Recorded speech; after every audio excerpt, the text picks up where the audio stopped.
Yo, it's your boy Ado. Hope you guys are doing well. We've got a lot of our Futchamps highlights and I'm going to be showing you exactly how you can dominate your games, dominate the possession, and obviously win more matches. So we've got different scenarios here from our Futchamps games. The first one we do have is an opponent that kept passing it sideways constantly. And what I always say is, if you're not losing the game, there's no need to be stressed out. You don't want the opposition to be dominating you. So if they start playing it like this, play them at their own game and start going even more sort of pass crazy. And I don't mean like pass it sideways. I mean meaningful possession. But if someone is going to start playing like that, then yeah, you need to match them, because there's no need for you to be the one that's playing a match, feeling frustrated, and they're the one that's happy just controlling and bossing the match. So this is actually the same game, and you will notice how we sort of build up our play. I do implement a lot of skill moves in my game, but it's not a necessity. End of the day, I feel like possession is the basics and the foundations of sort of getting better at the game and trying to win more matches. So yeah, we've got the ball with our two DMs. I run the 4-2-3-1. For me, it's one of the best formations for dominating games,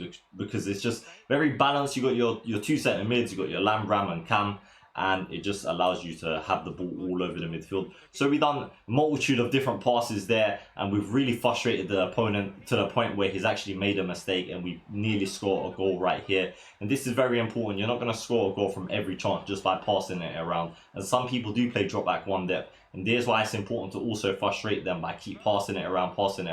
And eventually after that, so he was messing around at the start, he was bossing the game, showing him that you're not the only one that can just pass it around. And if we look at the stats, we were 1-0 up at halftime very comfortably, to be honest. I always aim for like minimum 55% possession every game. It's a good target to have in your head, even 60% if you like. And the pass accuracy, minimum 90%. And if you can sort of hit those two minimum targets, then you're definitely on your way to winning a lot more matches. Possession is not gonna be the end of it. You do not need to necessarily have possession to win a match, but it will give you definitely a lot more of a chance, because if you've got the ball more in important areas, the key areas are the final third. That's where you want to be dominating the possession, not just at the back where your defenders are. Then it will allow you to create more chances like we just have here. Obviously I've done a reverse elastico to beat my defender there, but you do not need to do that. You can just pass it around more, be a bit more patient, but do learn the skill moves, because it will help you in certain scenarios to unlock your opponent even more. So we've got another match here from our Futchamps highlights, and here we're doing like quick one-touch play with our possession, and it allowed us to get the ball from defense to attack really quick. We've got another scenario here where we've gone from defense to attack. And playing possession, it don't necessarily mean just passing it around in one area. You can just play possession but all around the pitch and just pinging it around. Here we're doing a lot of left stick dribbling, just sort of turn left, right, and then passing it 1-2s with a forward. So left stick dribbling is going to be one of the things you really need to master. So you just want to be sort of constantly turning left and right with very mobile players, which will help you. I will show you my team after this as well, and we'll analyze some of their important stats, which will help you dominate the games. But yeah, left stick dribbling, so essentially just moving your left stick around to the point where the opposition can't get you. Also agile dribbling, so holding R1 or RB if you're on Xbox, will help you to the point where if your opposition is very close to you and they're very close to tackling you, then you can just do a bit of agile dribbling and they won't be able to get near you. So as you see here, we're just dominating the game in the final third areas.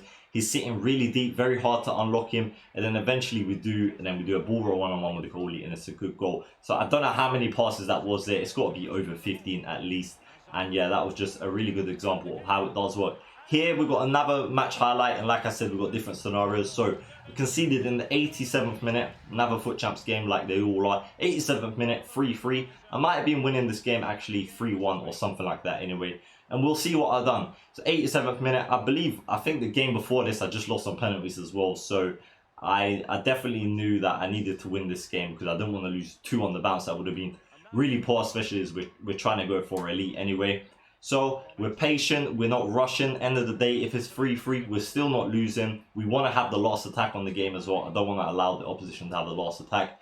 Is there any passes on? No, there ain't. Do not force the pass. Do not just pass from midfielder to striker and then try and turn and score, because you will lose the ball and then you will lose possession and then they will be on the attack. And as you saw there, we were very patient with our attack.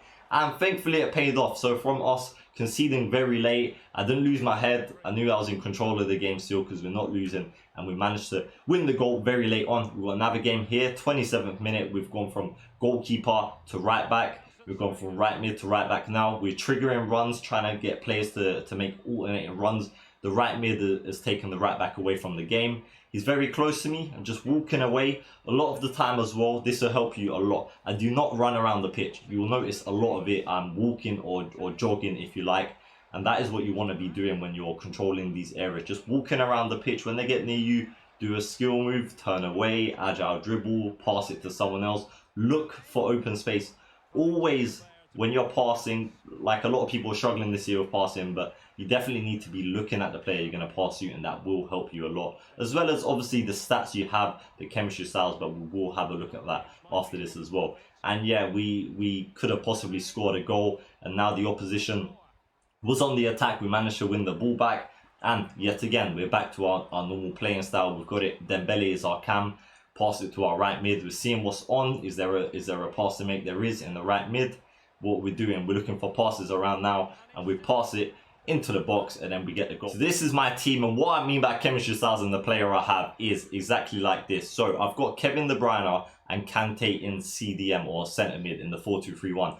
Kante obviously hasn't got as good short passing, but 85 is still really good, and 79 vision is pretty good. You can run the catalyst on him because he's got good enough defending anyway, so that's one idea. But someone like him in central midfield with 85 short passing is good, and that will help you a lot more to dominate the games. And then Kevin De Bruyne might have a DM, 94 short passing, 94 vision. He's not going to miss a pass. And our Lammer and Ram, for me, they're very important that they can pass the ball. I don't really care so much about shooting it with them, which is why I run an engine on Lucas Moura. It gives him a bit more short passing vision and obviously crossing and pace along with it. So this does help. And then our other Lamb, which is Joao Felix, already has 80 short passing and 81 vision, which is also pretty decent. And then Mane's got good passing stats, 85, 85.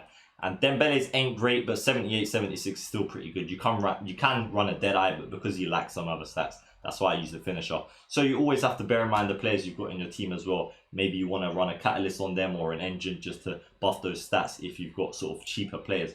But yeah, that's the end of our sort of tutorial. We are going to be streaming the remaining of our Futchamps Weekend League games on Twitch, twitch.tv/Addo13. Link is down below. Make sure to subscribe to our channel, smash that like button if you want to help support your boy. It's been your boy. At least one more thing to say.